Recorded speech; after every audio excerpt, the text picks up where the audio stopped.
सर्वप्रथम अपने शिव गुरु के चरणों की प्रणाम, मैया भवानी की चरणों की प्रणाम, स्वर्गीय साहब हरिंद्रानंद भैया के चरणों की प्रणाम, स्वर्गीय शक्ति स्वरूपा लीलम दीदी के चरणों की प्रणाम, कथा सुनने वाला सारे गुरु भाई बहन के चरणों की प्रणाम। मेरा प्रणाम स्वीकार हो। हे महादेव जी, मेरा प्रणाम स्वीकार हो। आए गुरु भाई बहन, आज के कहानी बा एगो विद्यार्थी आ एगो भिखारी से जुड़ल कहानी बा। कहानी बहुत ही अद्भुत बा। ये कहानी के पूरा सुनल जाई, काहे कि कहानी एक बा लेकिन ज्ञान आ सीख जौन बा एमे अनेक बा। कई प्रकार के ज्ञान से जुड़ल कहानी बा। एक कहानी के ध्यान से सुनी आ समझी कैसन कथा बाई, कैसन कहानी बा। एगो गांव में एगो गरीब परिवार से एगो लड़का विद्यार्थी रहे। उ लड़का बहुत गरीब रहे, परिवार में भी कोई ना रहे, अकेला रहे उ, लेकिन बहुत ही जेहनदार लड़का रहे। पढ़ाई के तरफ पूरा वो अपन ध्यान से पढ़ाई करे। बहुत टैलेंट लड़का रहे, लेकिन बहुत गरीबी रहे, बहुत गरीब रहे, लेकिन वो अपन पढ़ाई जौन बा कसहूँ क के पूरा करत रहे। पढ़े में बहुत तेज रहे, कसहूँ क के बहुत दुख सितम होखे, लेकिन अपन पढ़ाई पूरा करे। उ पढ़ते पढ़ते एक दिन के बाद भइल कि ओकर पढ़ाई पूरा हो गईल। उ पढ़ाई के जोग ओकर जौन रहे उ पूरा हो गईल। जब पढ़ाई पूरा हो गईल तो लड़का सोचल कि अब कौनो हमरा नौकरी के तलाश करे के पड़ल, कहीं जाके शहर में नौकरी ढूंढे के पड़ल, नौकरी खोजे के पड़ल। अब का भइल कि अपन सब पढ़ाई के जौन रिजल्ट रहे, कागज रहे, सब कागजात लेके कहीं कहीं नौकरी के तलाश में हो गईल, नौकरी ढूंढे लागल। नौकरी ढूंढते ढूंढते फॉर्म वॉर्म कहीं भरलक तो उ एक जगह उ लड़का सेलेक्ट हो गईल नौकरी खातिर। जब सेलेक्ट हो गईल तो वो अपना घरे आइल। घरे जब आइल तो 10 दिन के बाद ओकर इंटरव्यू रहे। इंटरव्यू जहिया रहे तहिया वो लड़का के पास 1 रुपया भी ना रहे किराए के पैसा कि वो किराया लेके आ उ शहर के तरफ जाओ, इंटरव्यू दे जाओ। लड़का बड़ा उदास रहे, बड़ा चिंतित रहे कि कैसे आज हम इंटरव्यू देवे जाएम, कैसे हमर आज के जौन काम बा तौन होई। अब केकरा से मांगी, केकरा से कहीं। पहले से तो बहुत लोग से उधार ले चुकल बानी पढ़ाई के सिलसिला में। अब आज कैसे हम केहू से मुंह खोली, यदि मुंह खोलतानी ना मिली तो ऐसा हूँ हमार यात्रा बा से बिगड़ जाई। हम कैसे केहू से उधार मांगी। लेकिन कुछ भी बा तो का हो, हम आज घर से निकलबे करेम, इंटरव्यू देवे कसम हम जइबे करेम। काहे कि मौका जब गंवा देम तो फिर पता ना दोबारा ऐसा मौका मिली कि ना मिली। अब देखी उ लड़का बिना पैसा कौड़ी के अपन बैग उग लेके आ चल दिल घर से बाहर निकलल।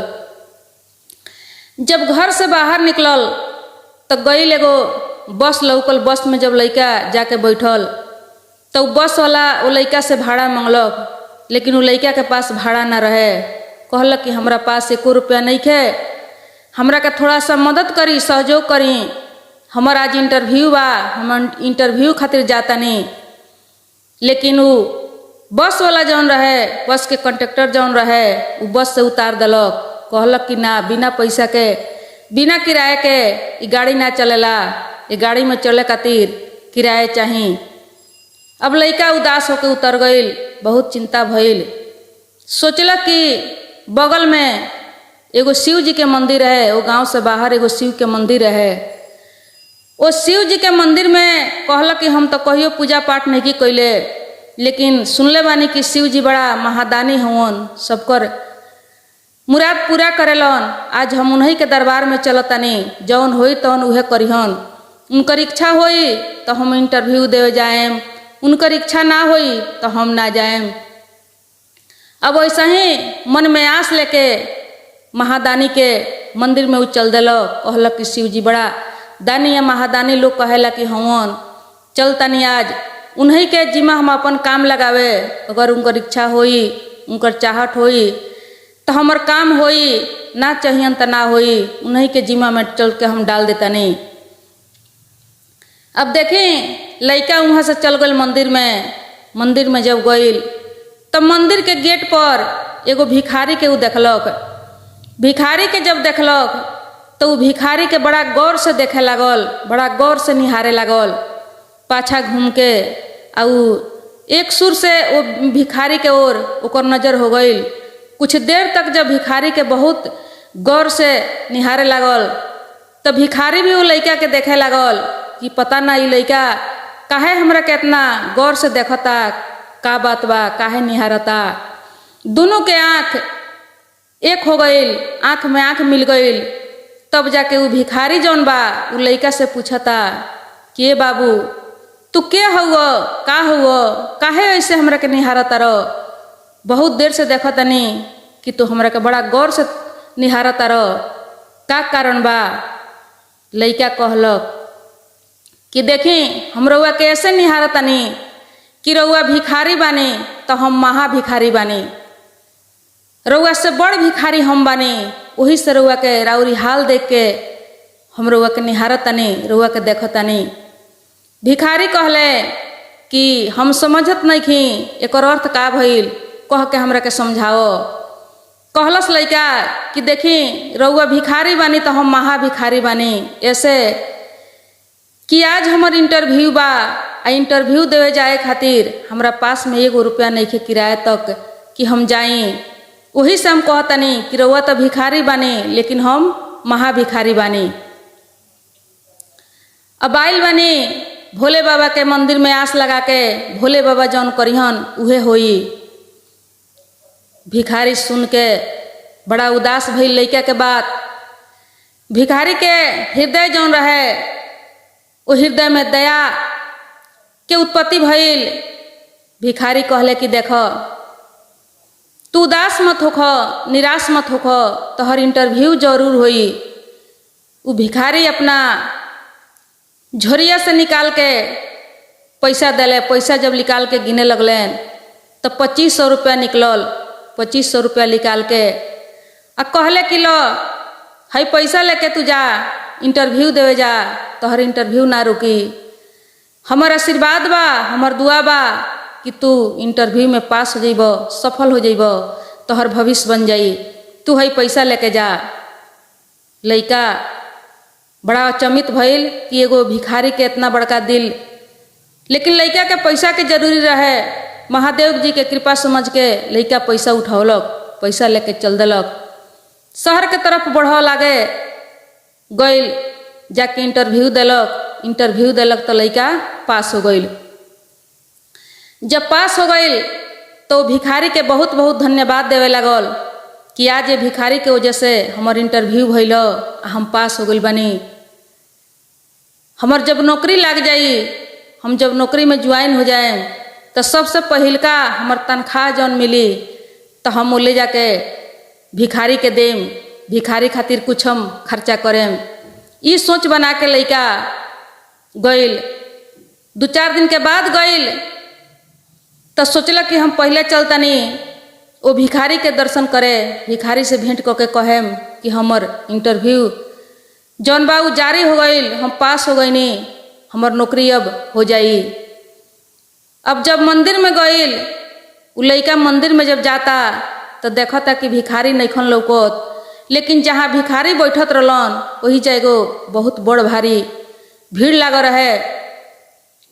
जब लड़का भीड़ के ओर आगे बढ़ल तो देखता कि वो भिखारी जौन रहलन वो भिखारी के मृत्यु हो चुका रहे। भिखारी के मृत्यु जब लड़का देखलक तब बहुत लड़का के दर्द भइल, बहुत दुख भइल कि हम बता भी ना पौनी भिखारी से कि तोहरा वजह से, तोहरा पैसा के वजह से हम सफल भइल बानी, हम बता भी ना पौनी। बहुत दुख के बात बा, बहुत दर्द के बात बा। लड़का फूट फूट के रोए लागल। जब लड़का फूट फूट के रोवत रहे वो भिखारी के पकड़ के तो देखलक कि बगल में एगो चिट्ठी मिलल। चिट्ठी जब मिलल तो चिट्ठी जब लड़का पढ़ता तो चिट्ठी में लिखल रहे कि हम शुगर के आ बीपी के मरीज रहनी ह। हमरा पास जौन दवा किने के पैसा रहे वो पैसा हम एगो विद्यार्थी के भविष्य बनावे खातिर खर्चा कर देनी, दे देनी। हम दवाई किन ना पौनी, दवाई ना होखे से हमर प्राण ही छूटता। प्राण छूटते छूटते हम ई चिट्ठी लिखवा के रखतनी, लेकिन हमरा प्राण छूटला के कौनो गम नहीं खे। काहे कि एगो लड़का के भविष्य बनावे खातिर हम अपन त्याग करतनी। ई प्राण के हमरा कोनो गम नहीं खे, ई जान के हमरा कोनो गम नहीं खे। काहे कि जैसे हम भिखारी बानी वैसे उ लड़का मत कहियो भिखारी होके रोड में बैठे या केहू के भरोसा में रहे। ओसे हम अपना दवाई के फिक्र ना करके, हम अपना प्राण के चिंता ना करके उ लड़का के भविष्य बनावे खातिर, उ लड़का के जीवन बनावे खातिर हम अपन पैसा खर्चा कैले बानी। हमरा ये प्राण छुटला के, ये जान गंवावला के कौनो गम नहीं खे। हम खुशी खुशी से अपन प्राण त्यागतानी। बहुत खुशी बा, हमरा बहुत खुश लाग रहल बा कि जीवन में पहला बार हम कुछ नेकी कैले बानी, कुछ पुण्य के काम कैले बानी। आज जाते जाते हमारी आशीर्वाद बा कि उ लड़का जीवन में सफल हुई आ आगे बढ़ी। हमार आशीर्वाद बा।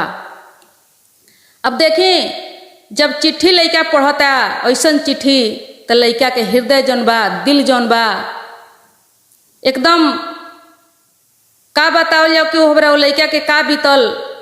कहता कि वाह, एगो भिखारी होके इतना बड़ भारी दिल, जौन अमीर नहीं खे कर सकत, जौन बड़ बड़ लोग नहीं खे कर सकत, उ काम एगो भिखारी कह के देखौलक।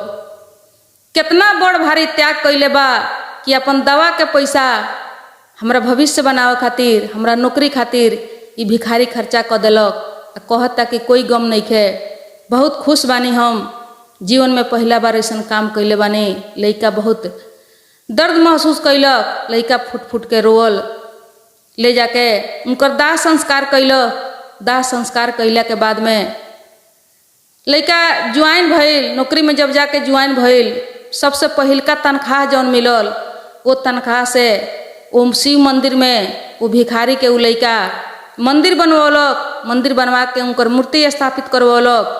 भगवान के दर्जा देवे लागल, भगवान के जैसन उनका सबके समझे लागल। कहे लागल लड़का कि साक्षात ई महादेव जी के कृपा हो, ई महादेव जी हमरा के भिखारी बन के मदद कैले बानी, हमरा के सहयोग कैले बानी। बहुत बहुत धन्यवाद दिलक और उनका के अपना दिल में बैठा के रखलक। तो देखी गुरु भाई बहन, कहे के मतलब सबसे पहिलका बात ई बा कि कथा से यह सीख मिलता कि चाहे गरीब परिवार में जन्म ली, चाहे अमीर में ली, लेकिन अपन हौसला कम ना करे के चाही।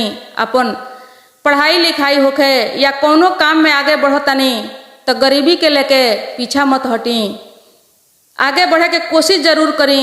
जब मन में लगन रही, ईमानदारी रही, तो कहीं से न कहीं से मदद मिल जाई, कहीं से न कहीं से सहयोग मिल जाई। दूसर का बात, उ लड़का जब महादेव जी के मंदिर में गईल तो पूरा अपन जिम्मेवारी जौन रहे महादेव जी के ऊपर छोड़ दिल कि महादेव जी जे करिहन उहे होई। उनकर चाहत होई, उनकर नज़र होई तो हमर इंटरव्यू होई, ना चाहियन तो हमर इंटरव्यू ना होई। काहे कि उ लड़का कहियो पूजा पाठ ना कैले रहे, उ तो एगो विद्यार्थी रहे, ओकरा पूजा पाठ के मालूम ना रहे, लेकिन सुनले रहे कि शिव जी दानी हवन, शिव जी सबके मुराद पूरा करेलन। तो पहला बार उ अपन आस लेके गई रहे। लेकिन लड़का में जौन जुनून रहे, जौन टैलेंटी रहे, उ भला कहाँ जाई। उ लड़का में गरीब होते हुए भी ईमानदारी पूर्वक ओकर टैलेंटी, ओकर जुनून देख के चाहे महादेव जी कौनो भेष में उ लड़का के सहायता कैनी, मदद कैनी, भिखारी के रूप लेके करी या कोनो इंसान के रूप लेके करी, लेकिन जकरा अंदर जुनून बा, कुछ के लगन बा, उ गरीबी के बाधक ना होला, गरीबी से ओकर काम रुकेला ना। लेकिन महादेव जी के सब काम अपन सौंप दी, जौन कुछ भी बा उनका जिम्मा में लगा दी, देखी कैसे पूरा होता। काहे कि एगो चोर के जिम्मा में भी यदि कुछ लगा के जाता नहीं, कुछ सौंप के जाता नहीं, चोर के रहुआ कुछ 10,000 20,000 दे के जाई, रहुआ वापस आई, आके अपन सामान मिली, रहुआ सामान एकदम सुरक्षित मिली। काहे कि चोर के भी डर बा कि हमरा जिम्मा में लागल बा। जिम्मेवारी के एगो बहुत बड़का फर्ज होला, अपना जिम्मेवारी से कोई ना चुकेला। रहुआ सामान पूरा के पूरा सुरक्षित मिली। चोर भले कहीं जाके चोरी कली, लेकिन सामने में ओकरा हाथ में यदि कुछ सौंप के जाए तो सब सामान सुरक्षित मिली। आ जे महादेव हो, जे भगवान हो, चकरा जिम्मा में यदि कुछ लगाव लेता तो कैसे न सुरक्षित होई, कैसे न काम सफल होई। तीसरका बात देखी, ये धरती पर बहुत लोग आइल, बहुत लोग गइल, बहुत धन कमैलक, बहुत कुछ कैलक, लेकिन नाम आपन छाप बहुत कम लोग छोड़ेला। बहुत लोग ऐसन बा जे अपना खातिर कम, दूसरा खातिर ज्यादा जियल बा, दूसरा के भलाई कैले बा, समाज के सेवा कैले बा, ओकर नाम इतिहास में बा, कहीं ओकर नाम चर्चा होखेला, ओकर पहचान बनल बा। जैसे वो भिखारी कैलक, भिखारी के एगो छोटा सा काम के चलते ओकर मंदिर बनल, ओकर मूर्ति स्थापित भइल। उ लइका स्वयं भगवान के स्वरूप भिखारी के देखे लागल। यदि उनकर करनी ना रहित तो भिखारी के बड़ बड़ अमीर के नाव ना चले सकेला, वो भिखारी के भला के पूछित के जानित। लेकिन भिखारी होके भी वो भिखारी के अंदर कैसन दिल रहे, कैसन त्याग रहे, खुद के प्राण गंवा दिलन लेकिन दूसरा के भविष्य बना दिलन। तो एक कथा से यह सीख मिलता कि केहू के गलत ना सोचे के चाही, केहू के बारे में सोचे के चाही। केहू के जीवन बनता तो कुछ अपना से सहयोग होता, कुछ अपना से मदद होता तो जरूर कर देवे के चाही। कोई के बारे में गलत ना सोच के बल्कि कोई के जीवन बनावे में काम करी, कुछ सही काम करी, नेकी के काम करी, पुण्य के काम करी। आई गुरु भाई बहन, आज के कथा के विषय बा एगो राजा एगो बटोही। लेकिन एक कथा में सुने के मिली अपमान असमान पर चर्चित ई कहानी बा, बहुत ही दमदार कहानी बा। एक कहानी के ध्यान से सुनल जाओ। काहे कि दीदी कौनो कथा कहानी गलत ना होला, कथा कौनो ना कौनो सीख लेके आवेला। यदि सही कथा बा तो कौनो ना कौनो ज्ञान लेके आवेला, जौन हमनी के जीवन में कभी कभार जरूरी पड़ जाला।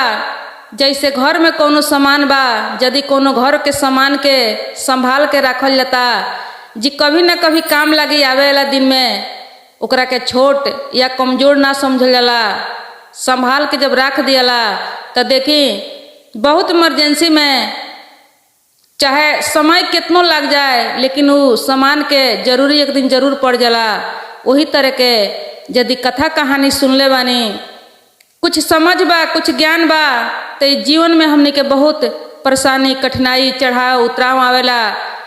वो समय में हमने के कुछ सुनल समझल चीज काम लग जाला, ओकर सही उपयोग होला। ताई कथा के ध्यान से सुनी। बहुत पुराना जमाना के बात है। एगो नगर में एगो राजा रहलन। राजा बड़ा धर्मी या प्रतापी रहलन।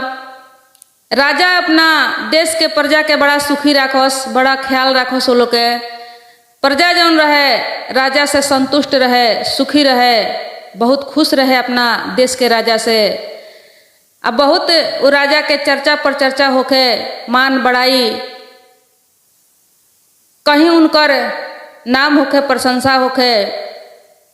अब बगल के उनकर छिमेकी जौन देश रहे, वो देश के राजा जौन रहे, वो राजा जब इनकर बड़ाई सुने, प्रशंसा सुने, तब बहुत दुष्ट रहे, नालायक रहे। ए राजा से ओकरा जलन होके।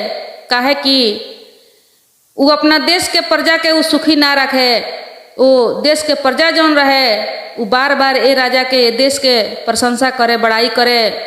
काहे कि वो देश में ना कोनो साधन, ना कोनो सुविधा, ना कोनो व्यवस्था, कुछ ना, प्रजा के बहुत दुख झेले के पड़े। तो उसे हर घड़ी हर क्षण कहीं भी ये राजा के, ई जो नेक दिल के राजा रहलन, ई राजा के नाम चर्चा होके। ई सब सुन के वो राजा के बहुत जलन होके, बहुत ईर्ष्या होके राजा से। अब वो का कैले कि अपना मन में सोच विचार कैले वो दुष्ट राजा कि काहे ना ये राजा से हम युद्ध करके एक राज छीन ली। बहुत नाम चर्चा इनकर होता, बहुत लोग इनकर प्रशंसा करता, गुणगान गावता। अब इनकर राजे छीन ले के चाहता। अब वो का कैले राजा कि पूरा अपन तैयारी करके ये राजा के सूचना दिले कि तहरा से युद्ध करे के बा। अभी राजा के कोनो तैयारी ना रहे, ये सब के विचार ना रहे, लेकिन राजा के कबूल करे के पड़ल। अब राजा कबूल कैले। उससे पहले का कैले कि अपना रानी के कहले कि युद्ध के समय में, लड़ाई के समय में रानी के यहाँ राखल ठीक नहीं खे। अब उ का कैले कि रानी के उनका नैहर पेठवा दहले। काहे कि उ मर्यादित राजा रहले, जे मर्यादा में बा, जे संस्कार में बा, वो अपना रानी के, वो अपना पत्नी के रहते हुए लड़ाई करत ठीक ना लगी। उसे वो अपना रानी के उनका नैहर पेठा के आ तब युद्ध शुरू हो गईल। जब युद्ध शुरू हो गईल तो ई राजा सीधा साधा भोला भाला रहले। इनका पास उतना चालाकी ना रहे कि युद्ध के पहले से तैयारी करके कुछ राखस। आ उ राजा जौन रहे उ धोखा कैले रहे। धोखा से ए राजा के राज हड़प लेलक, ओकर जीत हो गईल, इनकर हार हो गईल। जब हार हो गईल तो राजा का कैले कि अपन रजवाड़ी पोशाक उतार के साधारण पोशाक लगा के आम आदमी के जैसन वो राज से निकल गईले। आ उ राजपाट सब वो राजा के हो गईल। उ दुष्ट राजा जौन रहे वो राजा के हो गईल। अभी का कैले कि साधारण पोशाक पहिर के और राज से निकल गईले। निकल के कहले कि कहाँ जाई। अब उ अपना ससुरारी जाए के विचार कैले। कहले कि दोसर कहाँ जाएम, अब ससुरारी चलतनी। अब ससुरारी के रास्ता उ पकड़ लेले राजा। जब ससुरारी के रास्ता पकड़ लेले तो रास्ता में उनका एगो बटोही से भेंट भइल। बटोही से जब भेंट भइल तब पूछताछ भइल, जान पहचान भइल। जब गप सप भइल तो बटोही भी कहले कि वही गांव में हमरो ससुरारी बा, हमहू वही गांव में जातानी। अब राजा अपन पहचान ना बतौले, साधारण भेष में रहले। आई बटोही जौन रहले इहो पहचान ना पौले। काहे कि राजा के सब लोग ना देखेला। रहले वही देश के उहो, लेकिन दोसर गांव के रहले। आ राजा के सब कोई ना देखले रहेला, राजा के सभे ना पहचानेला। आ राजा अपना सही ड्रेस में ना रहलन, उसे ही राजा के पहचान ना पौले। आ राजा भी अपन पहचान ना बतौले। अब देखी बहुत दूर रहे, दोसर देश रहे, दोसर देश में लोग के जाए के रहे। राजा के ससुरारी भी कोनो दोसर राजा के यहाँ रहे, दूसरा देश में। अभी लोग चल दिलक लोग। राजा के बड़ा खुशी लागल, बड़ा अच्छा लागल कि कम से कम रास्ता में हमरा साथे साथे चले वाला आदमी भेंटा गईल, बहुत बढ़िया हो गईल। अब हमर कठिनाई ना हुई हमरा चले में। काहे कि हम कभी चलल नहीं खी, कहीं गईल आइल नहीं खी। बड़ा खुशी लागल। अब दोनों जने साथे साथे चले लागल लोग। अब चलते चलते ई बटोही जौन रहले कुछ खाए पिए के व्यवस्था करके ले आई रहले। काहे कि बहुत दूर जाए के रहे। अब रास्ता में भूख प्यास लागी, उसे ही कुछ ना कुछ व्यवस्था करके चल रहले। अब बहुत दूर जब गई लोग, बहुत दूर चलला के बाद में जब बटोही के भूख लागल तो बटोही एगो छोटा सा पोखरा लौकल। वो पोखरा में पुरैन के पत्ता लौकत रहे।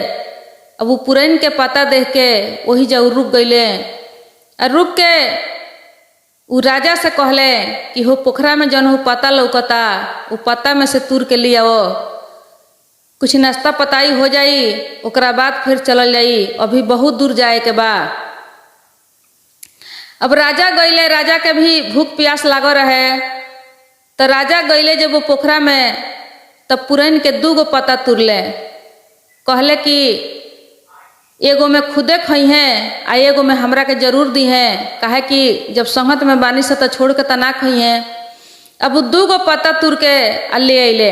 2 गो पत्ता जब तुर के ले अइले तो ई बटोही का कैले कि एगो पत्ता में सतुआ आ एगो पत्ता में नून मरचा रख के आ बैठ गईले खाए। बैठ के खा लेहले। राजा के एको बेर ना पूछले कि हाँ तोहरो भूख प्यास लागल बा, तू कुछ खा लो। एक शब्द भी ना पूछले। राजा उजा बैठ के ताकते रह गईले। आई बटोही जौन बाड़े उ खा लेहले। खा के फिर वहाँ से रास्ता नाप दिलक लो। दोनों जने फिर चल दिलक लो।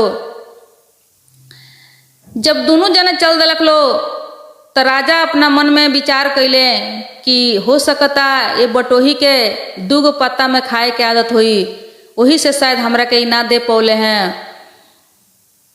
ठीक बा, कोनो बात नहीं है, मैं इनकर दोस्त नहीं है, ये हमार दोस्त बा। यदि हम पत्ता 3 गो ले आई रहती तो हमरो कुछ ना कुछ जरूर मिलित। अब देखिए वहाँ से चले लगलो। चलत चलत फिर कहीं बहुत दूर चललो। बहुत दूर चलला के बाद फिर एगो छोटा सा नदी लौकल। वो नदी में फेन पता लौकल। अब वो नदी देख के, पानी के ठाव देख के वो बटोही फेन ओइजा बैठ गईले। आ बैठ के राजा से कहले कि जा कुछ पता ले आओ, कुछ नाश्ता हो जाओ, काहे कि अभी बहुत दूर बा, अभी बहुत टाइम लगी हमने के जाए में। अब राजा गईले तो सोचले कि अब की बार 3 गो पत्ता ले चलतनी, काहे कि बटोही के तो खुदे 2 गो में खाए के आदत बा, तीसर का पत्ता रही तब तो हमरा कुछ मिली। राजा के भी सुकुआर आदमी, भूख प्यास लागो रहे, लेकिन वो बतावस केकरा से, कहस केकरा से। अभी 3 गो पत्ता जब ले अले तो ये बटोही का कैले कि एगो में सतुआ, एगो में नून, एगो में मरचा रख के बैठ गईले पावे। पाओ के हाथ धो के आ कहले राजा से कि चलो। अब राजा देखले तो कहले कि शायद ये बटोही के 3 गो पत्ता में खाए के आदत बा, एमे ये बटोही के कोनो दोष नहीं है, ये सब दोष हमार बा। यदि 4 गो पत्ता ले आई रहती तो हमरो के कुछ न कुछ खियोते। अब वहां से दोनों जने चल दिलक लो। दोनों जने चलते चलते बहुत दूर पहुँचल लो। बहुत दूर गईला के बाद फेन भूख प्यास लागल, फेन ही बटोही बैठ गईले। बैठ के राजा से फेन पत्ता के पेठौले, पत्ता लिया के। अब राजा गईले तब की बात 4 गो पत्ता लेके अइले। 4 गो पत्ता जब लेके अइले कहले कि 3 गो में ही खुदे खई हैं, एगो में जरूर हमरा के कुछ दी हैं, थोड़ा सा हमरो भूख प्यास मिट जाई, हमरो रास्ता चले में सुविधा हो जाई, कुछ आराम मिली। अभी 4 गो पत्ता जब लेके अइले तो ये बटोही का कैले, बड़ा निर्दयी बटोही, थोड़ा सा भी दिल दया ना रहे, 4 पत्ता में लेके खाए बैठ गईले। कोनो में सतुआ, कोनो में अचार, कोनो में मरचा, कोनो में नून धके। अभी राजा देखले तो कहले कि शायद ये बटोही के 4 गो पत्ता में खाए के आदत बा, एमे बटोही के कोनो दोष नहीं है, एमे सारा दोष हमार बा। यदि हम 5 गो पत्ता ले आई रहती तो हमरो कुछ न कुछ खाए के जरूर मिली। देखी एगो ज्ञानी आदमी के, जेकरा पास विवेक बा, जेकरा पास धैर्य बा, उ जल्दी हिल डोल नहीं हो सकत, जल्दी ओकरा आत्मा में क्रोध नहीं आ सकत, तर्क नहीं आ सकत। उ राजा एगो मर्यादा वाला राजा रहलन, उनका पास बहुत ज्ञान रहे, विवेक रहे। अब देखी दीदी, ऐसा ही करते करते 7 जगह वो लोग के रुकल लोग, 7 जगह विराम कैलक लो, 7 गो पत्ता के अवसर आयल, लेकिन कहीं वो बटोही राजा के कुछ ना दिहले। राजा सरासर अपना पर दोष सौंप लें कि सब गलती हमार बा, सब दोष हमरा में बा, ये बटोही में कोनो गलती नहीं है। अब ओकरा बाद में ये अपना देश में वहाँ पहुँच गई लोग जहाँ जाए के रहे। अब राजा कहले, बटोही कहले कि ठीक बा, अब तू अपना ससुरारी जा, हम अपना ससुरारी जाए। अब दोनों जने अपना अपना ससुरारी चल गई लो। अब गईला के बाद राजा बतौले, सब कहानी कह के अपना ससुरारी में सुनौले। अब उनकर ससुर सार जौन रहे लो, कुछ दिन के बाद जौन राजा इनका से राज छीनले रहे, वो राजा से ये लोग अब फेन से लड़ाई शुरू कैलक, फेन से युद्ध कैलक, पूरा तैयारी करके, पूरा मजबूती के साथ। आई अब की बार वो राजा के हार हो गईल, आई राजा के जे बा से जीत हो गईल। जीत भइला के बाद में बड़ा प्रेम पूर्वक राजा के रानी के वहाँ से विदाई कैलक लो। विदाई भइल, ये लोग आके अपना राज में फेन जैसन के तैसन हो गईलो। फेन वो लोग के सब कुछ मिल गईल, प्रजा मिल गईल, राज मिल गईल, सब पोशाक मिल गईल, खाना पीना सब मिल गईल। अब फेन पहले के जैसन राज चले लगल, सब लोग सुखी हो गईल। अब देखी ई राजा जे बा से एक दिन के बात हो कि अपना द्वार पर टहलत रहलन।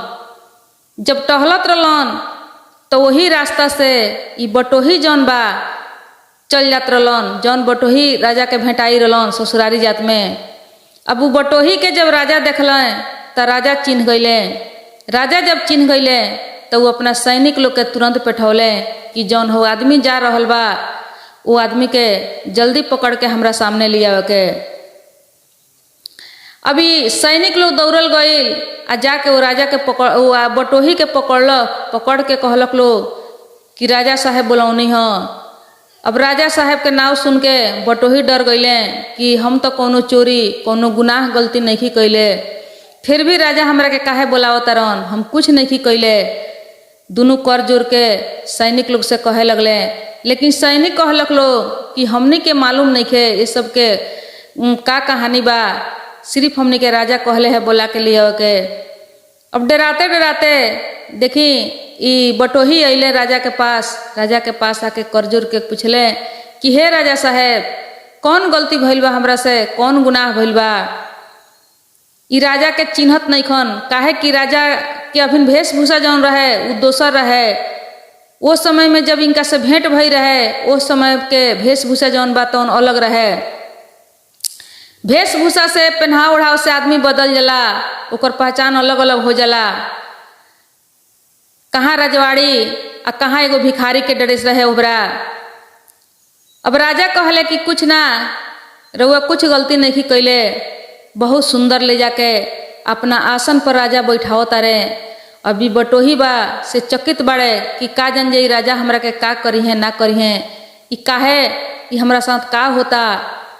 अपना आसन पर बैठा के जैसे कृष्ण भगवान अपना मित्र सुदामा जी के अपना आसन पर बैठौले रहले, बहुत प्रेम से दिल से स्वागत कैले रहले, वही तरह के राजा अपना आसन पर बैठा के आ बटोही से कहत रे कि रउआ हमरा के नहीं चिन्हत। अरे हम उहे हई जौन रास्ता में रउआ 6 महीना साल भर पहले भेंट भई रहे। रउआ अपना ससुरारी जात रही, हमू अपना ससुरारी जात रही, हमें देश के राजा हई।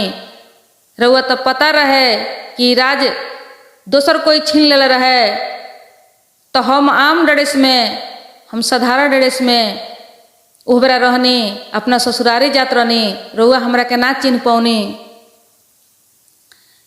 अब देख के ई बटोही के तो बड़ा चकित होके लागल। ओकरा बाद में राजा का कैले कि 56 किस्म के भोग, किस्म किस्म के खान पान मिठाई सब कुछ लिया के आउ बटोही के आगे सौंप दहले। सौंप के दे के कर जोर के खड़ा भइले राजा कि भोजन कैला, रउआ हमरा दुख के समय में, हमरा विपद के समय में हमरा बहुत काम लागो रहनी, रउआ आज हमरा के यहाँ भोजन करी। अब इतना बात जब बटोही सुनले कहत रहे कि रउआ हमरा दुख के समय में बहुत हमरा काम लागो रहनी, हमरा विपद के समय में रउआ हमर सहारा बन रहनी। अब इतना बात जब बटोही सुनले, अब बटोही के आगा में किस्म किस्म के खाना, किस्म किस्म के पकवान पड़ल बा। बटोही देख के बहुत ज्यादा शर्मिंदा भइले, शर्मिंदा हो गईले कि वाह, राजा एकरा के कहल जाला जेकरा के हम एक अक्षत भी ना खियौनी, एक घोंट पानी तक ना पियौनी, पूरा रास्ता हम चिन्ह ना पौनी, पहचान ना पौनी। अपमान कैनी, इनका के नीच समझनी, छोट समझनी, अपन गुलामी करौनी।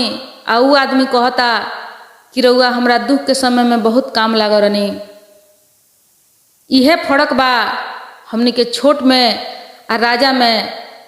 सही में राजा राजा होला, राजा में भगवान के अंश होला, ई सही बात बा। ऐसन सलूक भगवान से ही हो सकता, कोई देवी देवता से ही हो सकता। हमनी ऐसन तुच्छ प्राणी से, नीच प्राणी से ही नहीं हो सकत। कितना गलत हम कैले रहनी, लेकिन फिर भी इतना मान सम्मान हमर, यदि हम कहीं खिया दिले रहती एको जगह तो हमर का इज्जत होई, तब हमरा के राजा का करते। आज बिना कुछ कैले तो इतना मान सम्मान हमार हो रहल बा। अब सोचते सोचते ई बटोही जौन बाड़े एको कोर अन्न नइखे जात, हाथ नइखे उठत। शर्मिंदा होके सोच में पड़ के अफसोस करके वही थरिया पर मुरझा के गिर गईले। जब मुरझा के गिर गईले तो थोड़ा देर के बाद राजा उठौले, थोड़ा देर के बाद होश में अइले। होश में आके राजा के चरण पर गिर गईले, गिर के माफी मांगे लगले कि धन बानी रउआ सरकार, रउआ राजा ना बल्कि रउआ साक्षात देवता बानी, भगवान बानी रउआ। उतना भारी गलती हम कईनी, लेकिन फिर भी रउआ हमरा के कितना सम्मान देनी, कितना इज्जत कईनी। बहुत अफसोस बा, बहुत पछतावा बा हमरा। हम रउआ के चिन्ह न पैनी, पहचान न पैनी, बहुत शर्मिंदा भइले। लेकिन राजा कहले कि ना, कुछ शर्मिंदा नहीं खे होके के, रउआ बहुत भारी हमरा विपत में काम लागो रहनी। हमार सहयोगी बन के कम से कम साथे साथे बोलत बतियावत हमार रास्ता कट गई रहे, हमरा बड़ा आसान भई रहे चले में। अब उ बटोही के बहुत कुछ दे के राजा साहेब विदाई कैले, बहुत मान सम्मान उनकर भइल। तो देखी गुरु भाई बहन, एकरा के कहल जाला ज्ञान, एकरा के कहल जाला बुद्धि विवेक। यदि कोई से बदला लेवे के बा तो जितना बदला लाठी से नइखे जौन बदला लिया सकत, बंदूक से जौन बदला नइखे लिया सकत, उ बदला केहू के समान करके लिया सकता। समान करके शर्मिंदा कर सकल जाता, झुका सकल जाता, अपना चरण पर गिरा सकल जाता। लाठी चला के, गोली चला के, बंदूक चला के, मार पीट करके कौन सा बदला ले लेम। लाठी चलावे जाएम तो अपनहू लाठी खाए के पड़ी, गारी देम तो अपनहू गारी सुने के पड़ी, मार करेम तो मार अपनहू करे के पड़ी। उससे रउओ नुकसान, दूसरों के नुकसान। यदि केहू के झुकावे के बा, बदला सधावे के बा, यदि कोई से दुश्मनी बा, कोई गलत कर रहल बा रउआ जीवन में, तो ओकर समान करके बदला सधा सकल जाता। जौन चोट लाठी से ना लगी, उ चोट ओकरा अपना शब्द से लगा सकल जाता, ओकर समान करके, ओकर इज्जत करके लगा सकल जाता। जौन कि वो जीवन में फिर ऐसा गलती करे के वो आदमी नाम ना ली। तो चली, ई कथा के उद्देश्य यह बा, ऐसे यह सीखे के मिलल कि ज्ञान जब होई, बुद्धि जब होई, तो आदमी समझदारी से काम ली, लाठी फटा से ना, बल्कि समझदारी से, ज्ञान से अपन काम जब ली तो कर काम भी बन जाई। आ अगला के श्रम से सिर झुक जाई, चरण पर गिर जाई। तो ई कथा के यही उद्देश्य रहल। ई एगो समझदारी वाला कथा बा। ये बात के समझे के चाही, कोई के नीच ना समझे के चाही। उ बटोही जौन बा, उ नीच समझले रहे, हीन समझले रहे राजा के, लेकिन केहू नहीं खे जानत कि के कौन रूप बा, केकर भाग को बदल जाई, के कब कैसन बन जाई, के राजा बन जाई, के भिखारी बन जाई। तो अपना से कभी भी केहू के नीच ना समझे के चाही, केहू के हीन ना समझे के चाही, केहू के छोट ना समझे के चाही। सबके साथ बराबर सलूक करे के चाही। काहे कि समय है, समय में का होई, समय बदल सकता। उ बटोही के जैसन गलत ना करे के चाही। हर आदमी के एक समान समझे के चाही, सबकर एक समान समझे के चाही। आए गुरु भाई बहन, बहुत बढ़िया एगो महादेव जी के सीधा साधा भक्त रहलन, वही भक्त के कहानी सुनल जाओ। बहुत बढ़िया कहानी बा। एगो गांव में एगो माई आ एगो बेटा रहत रहे लो। बेटा के नाम रामेश्वर रहे। रामेश्वर के अभी शादी ना भई रहे। एकदम सीधा साधा भोला भाला रहलन, घर के पूरा काम करस, अपना माई के कुछ भी ना करे देस, अपना माई के बहुत ज़्यादा उ ध्यान देस, मानस, उनकर सेवा सत्कार सब करस। घर में जितना काम होके उ सब काम खुद के करस, अपना माई के कोनो काम ना करे देस। बहुत बढ़िया संस्कारी बेटा रहलन। बुढ़िया माई के बहुत सुख देस। बुढ़िया माई उनकर कहस कि बेटा कुछ हमरो के काम करे दो, लेकिन कहस कि ना, हम सब काम करें, बस तहरा आराम करे के बा, कोनो काम के जरूरी नहीं खे।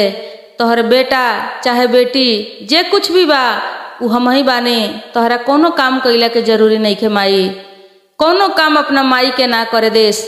बड़ा अपना माई के मानस, सेवा करस मन से। आ ओकरा बाद में शिव जी के भक्त भी रहलन। उ अपना घर में बहुत सुंदर एगो शिव जी के मूर्ति रख के आप पूजा करस। पूजा कैला के बाद में खीर बना के आ खीर से उ रोज भोग लगावस। प्रतिदिन के उनकर नियम रहे कि अपना माई के सब सेवा सत्कार कैला के बाद में महादेव जी के पूजा करस। महादेव जी के पूजा करके खीर के भोग लगावस, बड़ा प्रेम से, बड़ा सुंदर से, एकदम मन मलिन करके खीर बनावस। आ खीर बना के महादेव जी के वो खीर से रोज भोग लगावस। वो खीर में इतना ना स्वाद होके, उनकर प्रेम जौन रहे, वो प्रेम से वो खीर इतना ना स्वादिष्ट होके कि महादेव जी कैलाश बैठल वो खीर के रोज जलपान करी, भोग लगाई, रोज वो खीर लेके खाए बैठ जाई। पार्वती जी एक दिन कहनी कि खीर के स्वाद कैसन बा, कि खीर के बिना रउआ ना रहीने, रोज एक खीर के इंतजार करीने, आज हमरो के चखाई ये खीर में से। माता पार्वती थोड़ा सा खीर लेके चखली, बहुत स्वादिष्ट खीर रहे, बहुत बढ़िया लागल। महादेव जी कहनी कि खीर में हमरा भक्त के प्रेम जुड़ल बा, हमरा भक्त के प्रेम जौन बा, हमरा से स्नेह जौन बा, उहे मिल के खीर तैयार होखेला। वही से हमें खीर खातिर इतना व्याकुल रहीने, आई खीर के प्रसाद हम रोज ग्रहण करीले। पार्वती जी कहनी कि ठीक बा, सही बात बा, बहुत बढ़िया स्वादिष्ट खीर बा, ई खीर में से हमरो रोज चाही। अब देखी गुरु भाई बहन, एक दिन के बात हो कि महादेव जी खीर ग्रहण करत रहनी, तब तक वहाँ नंदी आयोरी महादेव जी के सेवक लोग रहे, शिवगण लोग रहे, कुछ भांग धतूर लेके वहाँ आयल, भांग पीस के गोला बनौले रहे लो। लिया के महादेव जी के कहलक लो कि हे प्रभु, हे नाथ, हई भांग धतूर तैयार बा, भांग के गोला तैयार बा, एकर भोग लगावल जाओ। तो महादेव जी कहनी कि ठीक बा, एकरा के रख दिया बगल में, हम अभी खीर के भोग लगाओ तनी। ई खीर के भोग जब लगा लेम, ओकरा बाद में हम ई भांग धतूर के भोग लगाएम। अब ऐसा ही देखी, जब महादेव जी खीर के भोग लगावे बैठी, तभी लोग भांग धतूर के गोला लेके आवे लोग। महादेव जी से एक दिन पूछलक लो कि खीर केकरा हाथ के बनल ह, ई कहाँ के खीर ह, कि खीर के हजूरे रउआ ई भांग धतूर के कुछ ना समझिले। महादेव जी बतौनी कि धरती पर हमर एगो भक्त बड़े रामेश्वर नाम के, उनके हाथ के ई बनावल खीर ह, ई बहुत स्वादिष्ट खीर होला। वही से हम सबसे पहले यही खीर के भोग लगाइले, ओकरा बाद में भांग धतूर। अब देखे ई चारू जने नंदी लगाए थी, चारू जौन शिवगण रहे लो, ये लोग के थोड़ा सा ईर्ष्या होखे लागल, जलन होखे लागल उ रामेश्वर से।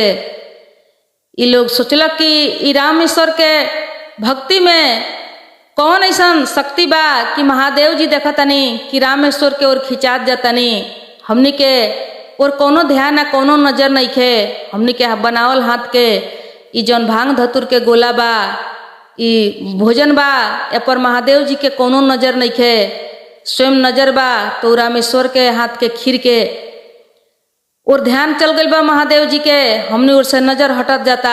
अब यह सोच के थोड़ा सा लोग के मन में गलत विचार आ गई, आ गलत विचार सोच के ये लोग चलाइल धरती पर। आ धरती पर आके चारू जने एगो भेष बदलक लोग, जोगी के भेष बदल के गई लोग रामेश्वर से भेंट कैलक लो। रामेश्वर से बाते बाते में पूछलक लो कि तू केकर भक्ति करेल, कौन भगवान के पूजेल। रामेश्वर कहले कि हम महादेव जी के भक्ति करीले, महादेव जी के हम पूजिले। पूछलक लोग कि महादेव जी के तू भोग कैसे लगावेल। कहले रामेश्वर कि हम खीर बना के आ खीर के महादेव जी के भोग लगाइने। अभी कहलक लोग कि देखा रामेश्वर, तू महादेव जी के खीर के भोग लगावेल, तोहर खीर के भोग महादेव जी के बहुत अच्छा लागत हुई। अब तोहरा खीर के हजूरे हो सकता कि दोसर भक्त लोग के प्रसाद स्वीकार ना करत होखे। ये धरती पर बहुत भक्त लोग बा जौन अपना अपना श्रद्धा से महादेव जी के कुछ कुछ प्रसाद अर्पण करेला लो, लेकिन हो सकता ये खीर के स्वाद के हजूरे कहीं महादेव जी दूसरा के प्रसाद ग्रहण ना करत होई, तो सब भक्त लोग के ई जौन श्रद्धा बा, भक्ति बा, वो निराश होखत होई, उ लोग के भक्ति सफल ना होत होई। तो तू एगो काम करो तू हफ्ता में एक दिन खीर के भोग लगाओ महादेव जी के, ऐसे कि औरी भक्त लोग के मौका द भोग लगावे के, अपन अपन प्रसाद बना के सभे तैयार रहेला। आ यदि हफ्ता में एक दिन तू भोग लगाओ तारो तो वो खीर खातिर महादेव जी और बहुत ज़्यादा व्याकुल रहेम, तहरा पर औरी प्रसन्न होखेम, औरी तहरा भक्ति से खुशी हो जाएम। अभी बात इ त सीधा साधा भोला भाला रहलन, कहलन कि हाँ सही बात बा, ये बात पर तो हम कहियो चिंते नहीं कैले कि औरी भक्त लोग के मौका मिले के चाही, सभे भोग लगाइत महादेव जी के। ठीक बा, हम हफ्ता में एक दिन अब खीर के भोग लगाए। अब देखी गुरु भाई बहन, अभी रामेश्वर का कैले कि हफ्ता में एक दिन खीर के भोग लगौले महादेव जी के। जब एक हफ्ता बीत गईल तो महादेव जी बड़ा चिंता में पड़ गईनी कि का बात है कि एक हफ्ता हो गईल महादेव के रामेश्वर के हाथ के खीर खैला, कौन ऐसन संकट में पड़ गईल बड़े रामेश्वर, या कोनो उलझन में पड़ गईल बड़े। कहनी कि ठीक बा, कोनो हो सकता कोनो दिक्कत हो गईल होई। अब रामेश्वर एक हफ्ता के बाद फिर जब खीर के भोग लगौले, महादेव जी बहुत व्याकुल रहनी उ खीर खातिर। जैसे ही भोग लागल तैसे ही महादेव जी खीर उठा के ग्रहण करे लगनी, बहुत खुशी खुशी प्रसन्न होके। लेकिन जब तीसरका हफ्ता बीतल तब महादेव जी के मन में कुछ अशांति होखे लागल कि कौन कारण हो कि रामेश्वर ये 3 हफ्ता हो गईल कि हफ्ता हफ्ता क के भोग लगाओ तरन, कुछ ना कुछ में बात जरूर बा। अब महादेव जी अपना ध्यान से देखनी, अपन तीसरका नेत्र से देखनी, तब वहाँ समझ में आ गई कि चारों सेवक लोग महादेव जी के शिवगुण जौन रहे लो उ धरती पर गई रहे लो, आ जाके और रामेश्वर के सिखा के जौन आई रहे लो उ सब महादेव जी अपना लीला से देख लेनी, सब समझ गई नी। अब जब चारू जने भांग धतुर लेके आई लो, बोलवनी महादेव जी ये लोग के बुलवा के पूछनी, कहनी कि तहनिए के सिखावल हो रामेश्वर के हफ्ता में एक दिन भोग लगावे के, तहनिए भड़ छोले बड़ा लगिन। कहलक लो कि हाँ हे प्रभु, हमनिए के सिखौले बानी सन। महादेव जी कहनी कि तहनी के काहे ऐसन कैले लगिन। महादेव जी बड़ा खीस में, बड़ा क्रोध में वो लोग से पूछनी, तभी कहलक लो कि देखल जाओ हे प्रभु हे नाथ, हमनी के लागल कि रामेश्वर के हजूरे रउआ हमनी के ओर से नजर हट गईल बा, हमनी के ओर से ध्यान खत्म हो गईल बा। महादेव जी के हाथ के, रामेश्वर के हाथ के खीर, उन्हीं के ऊपर सब ध्यान, उन्हीं के ऊपर सब नजर, हरदम रउआ उन्हीं के नाम चिंतन करतनी। तो वही से हमनी के ई जुक्ति अपनावे के पड़ल कि हमनी के रामेश्वर के जाके ई सब बुद्धि बतौनी सन, सिखौनी सन। महादेव जी कहनी कि देखो ई कैसे हो सकता, ई तहनी के मन में कैसे सोचने लगिन कि हमार नजर जौन बा तौन एक और चल जाई, ऐसन कभी नहीं के हो सकत। हम भगवान हैं, हमर नजर हर भक्त पर बा, जे जे हमर भक्त बा, लाखों भक्त के ऊपर हमर नजर बा, एक बराबर बा, कहीं दू रंग के दू किस्म के नहीं खे। तहनी के मन में ये गलत विचार कैसे आयल खो। हम सबके ऊपर नजर राखिने, सबकर ध्यान करीने। तहनी के ये गलत ना सोचे के चाहिए, ऐसन अहंकार केहू के प्रति ना करे के चाहिए। तभी लोग बड़ा शर्मिंदा भइल लो, शर्मिंदा होके माफी मांगलक लो, माफी मांग के फिर धरती पर गई लो। धरती पर जाके रामेश्वर से भेंट करके कहलक लो कि रामेश्वर, हमनी के सपना में महादेव जी आई रहनी हो। महादेव जी आके कहनी हो कि रामेश्वर के कहे के कि हमार पहले के जैसन रोज रोज खीर से भोग लगावे के, रामेश्वर के खीर के बिना हम व्याकुल रहतनी। अब रामेश्वर कहले कि आप लोग सच कहतनी, तो कहलक लो कि हाँ हमनी के सच कहतनी सन, तू पहले के जैसन रोज रोज खीर के भोग लगाओ महादेव जी के। तहरा खीर बिना महादेव जी व्याकुल रहतनी, तहरा खीर के स्वाद बहुत बढ़िया बा, उसे तू रोज रोज खीर के भोग लगाओ। अभी कह के चल गई लो। अभी रामेश्वर जौन बाड़न फिर पहले के जैसन रोज रोज खीर के भोग लगावे लगलन। आ वो खीर के भोग देखी ई चारू जने इहो लोग महादेव जी से मांग के ई चारू जने खीर के ग्रहण कैलक लो, प्रसाद लेलक लो। बहुत स्वादिष्ट रहे, बहुत सब लोग मिलजुल के प्रसाद के ग्रहण करे। कुछ दिन के बाद बहुत सुंदर और सुशील लड़की से रामेश्वर के शादी भइल। शादी भइला के बाद में महादेव जी के कृपा भइल, पूरा घर उनकर सब धन धान्य से भर देनी, सुखी जीवन हो गईल। कुछ दिन के बाद एगो बेटा आ एगो बेटी के जन्म भइल। सब कुछ पूरा हो गईल, घर में धन वंश सब कुछ मिल गईल। माई के बड़ा प्रेम से सेवा कैले रहलन आ बड़ा सच्चा दिल से भक्ति कैले रहलन। तो उनकर भक्ति जौन रहे उ साकार भइल, सब कुछ पूरा भइल। देखी गुरु भाई बहिन, भक्ति कैल जाला लेकिन घबराए के ना चाही। सही दिल से सच्चा दिल से कुछ दिन भक्ति करे के चाही, लागो रहे के चाही, कुछ मांगे के ना चाही। भक्ति सीधे करी, सही दिल से करी, सब कुछ पूरा हो जाई। कुछ टाइम लागी, कुछ दिन के बाद सब पूरा हो जाई। महादेव जी के ऐसन कृपा हो, ऐसन लीला हो कि महादेव जी अपना भक्त के कभी निराश ना होके दिने, कोनो चीज के कमी ना होके दिने। तय में घबराए के नइखे, अगुताए के नइखे, शिव के गुरु बनौले बने। तो कुछ दिन अपना भक्ति में कायम रही, अपन भक्ति कड़ाचूर क के देखाई। महादेव जी की कृपा जरूर मिली, जरूर कृपा करेम गुरु जी, सब दुख दूर करेम, अपन दया निछावर करेम हमने के ऊपर, सब दुख दूर करेम। हर हर महादेव।